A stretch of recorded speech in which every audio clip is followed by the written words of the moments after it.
ಇವಾಗ summer special ಮಾಡ್ತಾ ಇದ್ದೀವಿ ಮಾವಿನಕಾಯಿ ಉಪ್ಪಿನಕಾಯಿ. ನಮ್ಮ ಉಪ್ಪಿನಕಾಯಿಗೆ ಬೇಕಾಗಿರೋ ಐಟಮ್ಸು ಮಾವಿನಕಾಯಿ, ಮೆಣಸಿನಕಾಯಿ ಪೇಸ್ಟ್, ಉಪ್ಪು, ಅರಿಶಿನ, ಒಗ್ಗರಣೆ. ಇವಾಗ 5 ಬೌಲ್ ಮಾವಿನಕಾಯಿ ಹಾಕೊಳ್ತಾ ಇದ್ದೀವಿ.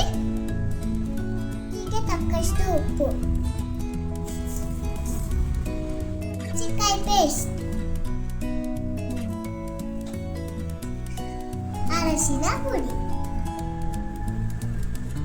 ಸಾಸಿವೆ ಮತ್ತು ಇಂಗು ಒಗ್ಗರಣೆ ಮಾಡಿದ್ರೆ ರೆಡಿ ಆಗೋಯ್ತು.